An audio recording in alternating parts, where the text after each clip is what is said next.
Monsieur le Président Hamidou Ladin Thiana, vous êtes d'abord, pour moi, un parent. Nous avons eu, en des temps maintenant plus ou moins lointains,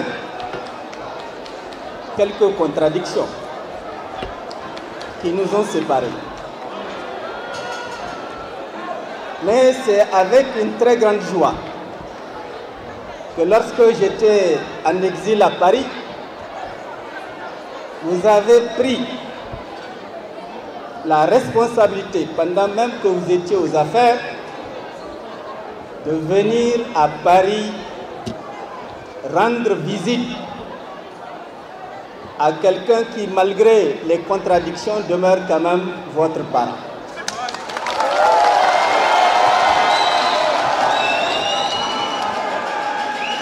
Cette attitude, je l'ai beaucoup appréciée. Et j'ai vu à travers ce geste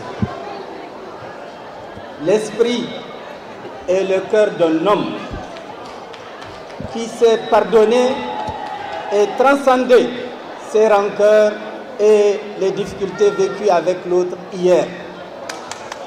C'est l'attitude d'un chef.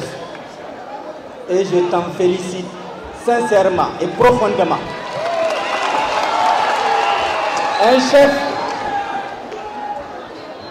chef doit savoir pardonner. Un chef doit savoir s'élever. Il doit savoir dominer ses sentiments négatifs et ne privilégier que les sentiments positifs avec lesquels seul on peut créer. Lorsqu'on aspire à gouverner, Monsieur le Président, il faut être l'homme qui ne garde pas rancune. Il faut être l'homme qui est capable de s'asseoir dans sa colère, de réfléchir et de se dire peut-être que la faute vient de moi. Et d'avoir le courage de se le dire à soi-même et d'approcher les autres pour effacer ce qui a causé le trouble entre vous et l'autre. Vous avez cette capacité. Et c'est pourquoi je suis très heureux, depuis que je suis de retour d'exil, vous l'avez remarqué, je n'ai participé à aucun événement politique majeur, public. C'est la première fois, parce que c'est votre investiture que j'ai décidé de venir pour vous marquer ma fraternité, mon soutien.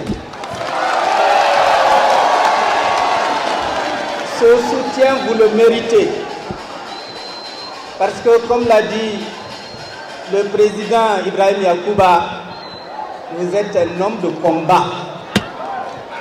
Votre arrivée à l'opposition est, d'une certaine façon, un bonheur pour l'opposition. Parce qu'un combat a besoin de combattants. L'opposition, c'est un champ de combat. Et vous n'avez jamais vu le combat. Le combat qui s'ouvre dans, chacun le sait, l'inéquité absolue, dans un esprit de fraude massif,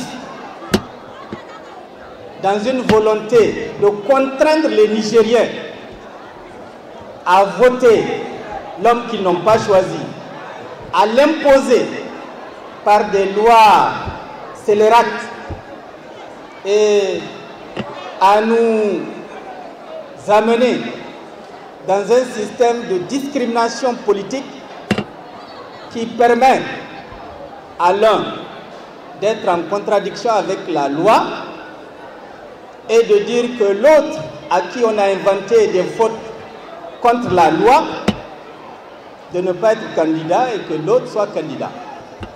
Mesdames et messieurs, ce combat de l'opposition, Ibrahim Yacouba l'a dit tout à l'heure, Beaucoup de gens disent que c'est un combat qui doit être un combat de l'opposition.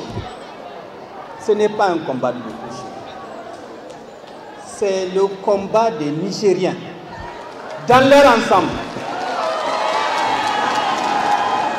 Parce que le mal qui prévaut aujourd'hui au Niger n'est pas le fait de l'opposition. Le mal qui fait du mal au Niger ne fait pas seulement du mal à l'opposition. C'est un mal que les Nigériens, dans leur ensemble, ont accepté de consacrer en 2016. Nous ne devons pas attendre le salut de l'opposition. Nous ne devons même pas attendre le salut de Dieu.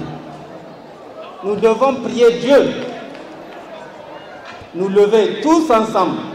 Et je ne parle pas de l'opposition, je parle du peuple nigérien, pour mettre un terme à une situation dans laquelle tout le monde souffre.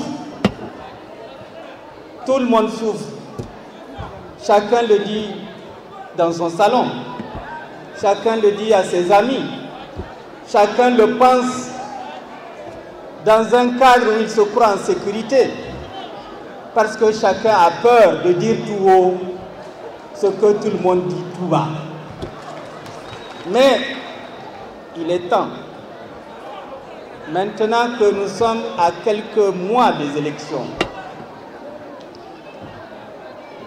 de sortir et de parler, de revendiquer et d'exiger, de se battre pour que la vérité et le droit s'imposent à des hommes et des femmes qui ne veulent ni de la vérité, ni du droit, ni de la démocratie, et qui ne pensent que d'une seule manière, le rapport de force. Le plus fort étrangle le plus faible. Ils pensent qu'ils sont les plus forts. Le peuple nigérien doit leur démontrer par des actes que l'on sait possible de changer les choses partout dans le monde, et les Maliens viennent de nous le prouver il y a quelques jours, n'est-ce pas? Que la liberté ne se gagne pas en étant tout le temps en train de prier Dieu de vous libérer du mal qui vous ronge. La liberté se gagne en se battant. Celui qui ne veut pas se battre mourra esclave.